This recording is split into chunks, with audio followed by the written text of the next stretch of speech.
guys, welcome back to my channel. Today I am going to show you Jowar Dosa.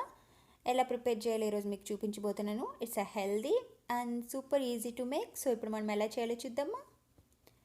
ఉరిద్దాల్ నేను 1 cup ఉరిద్దాల్ తీసుకున్నాను. ఉరిద్దాల్ నేను 3-4 hours soak చేశాను. And fenugreek seeds half a teaspoon add చేశాను. Same ఉరిద్దాల్లో soak చేసుకోవాలి. And next jowar flour జొన్న పిండి, నేను జొన్న పిండి యూస్ చేస్తున్నాను. మీ దగ్గర జొన్నలు ఉంటే కూడా యూస్ చేయొచ్చు. అండ్ నెక్స్ట్ రైస్ ఫ్లోర్, నేను రైస్ ఫ్లోర్ యూస్ చేస్తున్నాను. ఇక్కడ మీరు రైస్ కూడా సోక్ చేసి యూస్ చేసుకోవచ్చు, బ్రౌన్ రైస్. అండ్ ఇప్పుడు మనము ఫస్ట్ ఉరిద్దాల్ని ఫైన్గా స్మూత్గా పేస్ట్ చేసుకోవాలి. సో ఇప్పుడు మనం పేస్ట్ చేసుకున్నాం. సో ఇలా స్మూత్గా పేస్ట్ చేసుకోవాలి.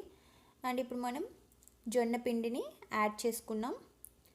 జొన్న పిండి నేను 1.5 కప్ తీసుకున్నాను. And next rice flour 1 cup and salt బాగా మిక్స్ చేసుకోవాలి. అండ్ వాటర్, మనం దోశ బ్యాటర్ కన్సిస్టెన్సీకి వాటర్ ఎంత సరిపోతుందో అంత యూస్ చేసుకోండి.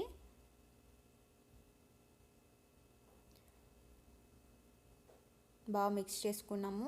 సో ఇలా దోశ బ్యాటర్ కన్సిస్టెన్సీ రావాలి, ఇలా రావాలి. సో ఇప్పుడు మనం ఈ దోశ బ్యాటరీని ఫర్మెంటేషన్ అవ్వాలి. ఓవర్ నైట్ ఫర్మెంటేషన్ అయితే మనకి ఈజీగా ఉంటుంది.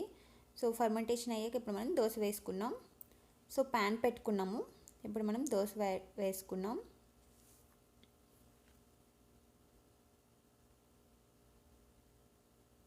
అండ్ నెక్స్ట్ ఆయిల్ యాడ్ చేస్తున్నా, కోకోనట్ ఆయిల్. మీ దగ్గర కుకింగ్ ఆయిల్ ఏది ఉంటే అది యాడ్ చేయండి. Coconut oil good for health. Jowar dosa good for health, very simple. So మీరు ట్రై చేయండి, it's a healthy also. So మనకి దోశ రెడీ అయిపోయింది. ఇప్పుడు మనం ఒక ప్లేట్లోకి తీసుకున్నాం. Super healthy dosa it's ready with white chutney. So మీరు ట్రై చేయండి, కామెంట్ చేయండి.